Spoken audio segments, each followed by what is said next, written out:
തന്നെയാണ്. കാരണം ആദ്യം അത് നേവി ചെക്ക് ചെയ്തിട്ട് അവിടെ ഇല്ലയെന്ന് ഉറപ്പ് വരുത്തിയതിന് ശേഷം അവർ പറഞ്ഞത് കൊണ്ടാണ് നമ്മളത് കരയിലുണ്ടാകുമെന്ന് തന്നെ കരുതിയിരുന്നത്. ആദ്യത്തെ പ്രാഥമിക തിരച്ചിലെല്ലാം അവർ കഴിഞ്ഞതായിരുന്നല്ലോ. പ്രാഥമിക തിരച്ചിലൊന്നും അവർ കണ്ടെത്താനായതില്ല. അതുകൊണ്ട് തന്നെ അവിടുത്തെ ഉദ്യോഗസ്ഥരും എല്ലാവരും പറഞ്ഞത് അത് വെള്ളത്തിലില്ല, മണ്ണിനടിയിൽ തന്നെ. ആ ഒരു കാര്യം കൊണ്ടായിരുന്നു നമ്മളത് കരയിൽ ആണെന്ന് പറയാൻ കാരണം. പക്ഷേ ഇവർക്ക് പാരലായിട്ടുള്ള ചെക്കിങ് നടത്താമായിരുന്നു. നമ്മൾ എക്സ്പേർട്സ് അല്ലല്ലോ, നമുക്കറിയുന്ന അറിവാണ് അവരോട് പറഞ്ഞു കൊടുത്തത്.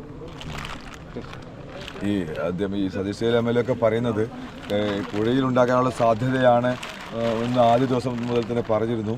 പക്ഷേ അല്ല, കരയിൽ തന്നെ ഉണ്ടാകുമെന്ന് തരണമെന്നും ലോറിയോടൊപ്പം നിർബന്ധം പിടിച്ചത് കൊണ്ടാണ് ഇങ്ങനെ തെരഞ്ഞത് എന്നാണ്. അതായത് നിങ്ങളുടെയൊക്കെ ആവശ്യം പരിഗണിച്ചാണ്, ലോറിയുടെ ആവശ്യം പരിഗണിച്ചാണ് ഇങ്ങനെ തെരഞ്ഞത് എന്നാണ് പറയുന്നത്.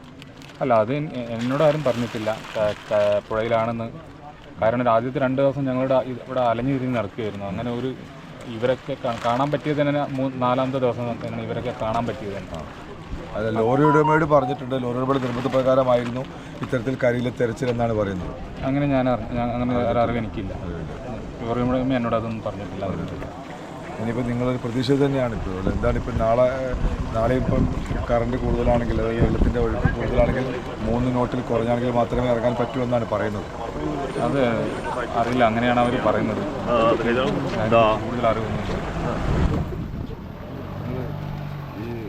മറ്റതിഥികളായിട്ട് സംസാരിച്ചിരുന്നു, അവരെന്തൊക്കെയാണ് പറയുന്നത്? ബന്ധപ്പെട്ട മറ്റാളുകളൊക്കെ സംസാരിച്ചിരുന്നു, അവരൊക്കെ എന്താണ് പറയുന്നത്? അല്ല, ഇവർ പറഞ്ഞ അറിവ് തന്നെ നമുക്കുള്ളൂ. ഇപ്പോൾ വാർത്താ സമ്മേളനത്തിൽ എന്താണോ പറഞ്ഞത് ആ അറിവ് തന്നെ എനിക്കും അറിവുള്ളൂ. കാരണം ഇതെല്ലാം അണ്ടർ മിലിറ്ററി നടത്തുന്ന ഒരു ഇൻഫർമേഷനൊന്നും നമ്മോട് പറഞ്ഞിട്ടുണ്ടായിരുന്നില്ല. അവർ എന്താണ് നടക്കുന്നതെല്ലാം ഇപ്പോൾ ഇന്ന് ത്രൂഔട്ട് നിങ്ങളോടുണ്ടായിട്ട് മറ്റു കാര്യങ്ങൾ ഒന്നും ഷെയർ ചെയ്തിട്ടുണ്ടായിരുന്നില്ല. ഒന്നും നമുക്ക് അറിയണ്ടായില്ല. അപ്പോൾ ഇന്ന് ഉറപ്പായി കിട്ടുമെന്നാണ് നമ്മുടെ പ്രതീക്ഷ. അപ്പോൾ ഇന്ന് ഇങ്ങനെ ആവുന്നതിൽ ഉണ്ട്, സങ്കടമുണ്ട്. പക്ഷേ സാഹചര്യം നമ്മൾ മനസ്സിലാക്കുന്നു. അടിയൊഴുക്ക് കൂടുതൽ തന്നെയാണെന്നാണ് ഇപ്പോഴും ഇന്ന് കൂടിയെന്നാണ് പറയുന്നത്. അതുകൊണ്ട് സാഹചര്യം നമ്മൾ മനസ്സിലാക്കേണ്ടതുണ്ടല്ലോ. നാളെയും ഈ കാലാവസ്ഥയിൽ ഡൈവിംഗ് നടക്കുമോ എന്നാലും ഉറപ്പില്ല അല്ലേ? ഉറപ്പില്ല, ഒരുറപ്പില്ല. മാത്രമല്ല ഈ ക്യാബിൻ കുറച്ചുകൂടി താഴേക്ക് പോയിട്ടുണ്ട് എന്ന് പറയുന്നു. നമ്മുടെ അർജുൻ ഉണ്ടാവുകയാണെങ്കിൽ ആ ക്യാബിനിലാണ് ഉണ്ടാവേണ്ടത്. അപ്പോൾ അതും ആ സ്പോട്ട് കൂടി കണ്ടെത്തേണ്ടതുണ്ട്. അതെ, തീർച്ചയായിട്ടും ഇവർ പറഞ്ഞ പ്രകാരം ക്യാബിൻ കറക്റ്റ് ഐഡൻറ്റിഫൈ ചെയ്തിട്ട് ആ ഭാഗത്ത് ഡൈവിങ് ചെയ്യണമെന്നാണ് പറഞ്ഞിരിക്കുന്നത്. അതിപ്പോഴും കറക്റ്റ് എക്സാക്റ്റ് ഐഡൻറ്റിഫൈ ചെയ്തിട്ടില്ല ഇതുവരെ. അപ്പം അതായിരിക്കും അതിൻ്റെ ലോജിക്ക് തന്നെയാണ് ഞാനും കരുതുന്നത്. നിങ്ങൾ ഇന്ന് ലോറി ഒക്കെ എടുക്കാൻ പറ്റുന്ന പ്രതീക്ഷയിൽ തന്നെ ആയിരുന്നു എല്ലാവരും ഉണ്ടായിരുന്നത്? തീർച്ചയായിട്ടും 100% അങ്ങനെയായിരുന്നല്ലോ. ഇന്നലത്തെ ഒരു ഉറപ്പ് നമുക്ക് കിട്ടിയിരുന്നു. ഉറപ്പ് ഏത് തലത്തിലാണെങ്കിലും ആ ഒരു ശുഭാപ്തിവിശ്വാസം ഉണ്ടായിരുന്നു. ഇന്ന് അർജുനും കൊണ്ട് നാട്ടിൽ പോകാമെന്നുള്ളൊരു വിശ്വാസം ഉണ്ടായിരുന്നു. പക്ഷേ കാലാവസ്ഥയാണ് വില്ലനായി മാറിയത്. എല്ലാ കാരണവും കുറേ കാരണങ്ങളുണ്ട്. കാലാവസ്ഥ കാരണമാണ്. ഈ നടന്ന പരിശോധന മനുഷ്യ സാധനം കണ്ടെത്താനായില്ല എന്നിങ്ങനെ പറയുന്നു. അതിനോട് എങ്ങനെയാണ്? അതിൽ ഈ ക്യാബിൻ അറിയില്ല അതിനെക്കുറിച്ച്. അർജുൻ ക്യാബിനുള്ളിൽ തന്നെ ഉണ്ടെന്നാണ് ഞങ്ങൾ പ്രതീക്ഷിക്കുന്നത്. പ്രതീക്ഷ എന്ന് മാത്രമേ ഉള്ളൂ. കാരണം ഞങ്ങളെല്ലാം ഉദ്ദേശിച്ച പ്രതീക്ഷയ്ക്കൊത്തൊന്നല്ല കാര്യങ്ങളെല്ലാം നടന്നത്. പ്രതീക്ഷിക്കുന്നു, അങ്ങനെ പറയാൻ പറ്റുള്ളൂ. ഇതുവരെ നടന്നിട്ടുള്ള ഈ പ്രവർത്തനങ്ങളൊന്നും തന്നെ അത്ര തൃപ്തനല്ല. അല്ലല്ല, ഈ പ്രവർത്തികളെല്ലാം തൃപ്തനാണ്. ഞങ്ങൾ ഫാമിലി ഞാനും ഫാമിലി എല്ലാവരും ഇപ്പോൾ നടക്കുന്ന പ്രവർത്തനങ്ങളെല്ലാം തൃപ്തനാണ്. ആദ്യം നമുക്ക് വളരെ പ്രയാസം ഉണ്ടായിരുന്നെങ്കിലും കൂടി പിന്നീട് അത് അവരുടെ ഭാഗത്ത് മുന്നിലുള്ള സഹകരണം ഇപ്പം പൂർണ്ണമായിക്കൊള്ളില്ല. ഈ ഒരു വേഗത ആദ്യം ഉണ്ടാവണമെന്നാണോ നിങ്ങൾ വേണ്ടിയിരുന്നാണോ നിങ്ങൾ പറയുന്നത്?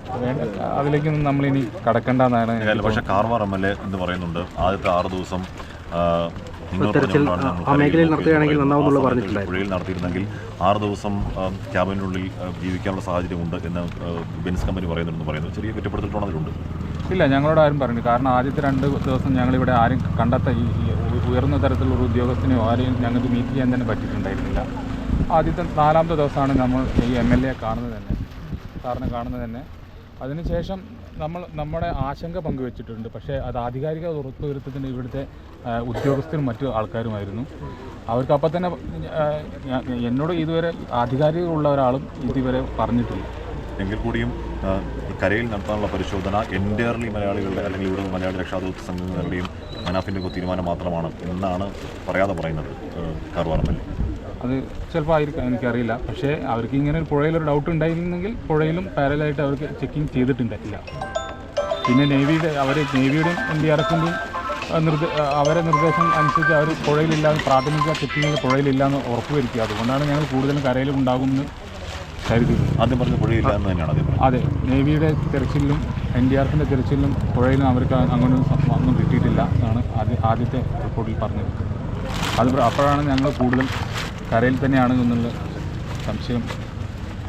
ഇതിനിപ്പോൾ ജവാഹർ സാർ പറഞ്ഞൊരു പ്രധാനപ്പെട്ട കാര്യം, ഈ ബോഡിയിൽ ഇത് പാർട്ട് ചെയ്തിട്ടില്ല, ഒന്നിച്ച് തന്നെയാണ് കിടക്കുന്നുണ്ടാവുക, അത് ബ്ലോക്കായി തന്നെ കിടക്കുന്നുണ്ടാവും എന്നുള്ളത് പറയുമ്പോൾ അതിൻ്റെ ഉള്ളിൽ നമുക്ക് അവിടേക്ക് വേഗത്തിലെത്താൻ കഴിയും എന്നുള്ളൊരു പ്രതീക്ഷ ഇനിയിപ്പം നമ്മൾ അവരെ മാനിക്കുന്നു, അവരുടെ അഭിപ്രായങ്ങളെ മാനിക്കുന്നു. Okay, thank you. അപ്പോൾ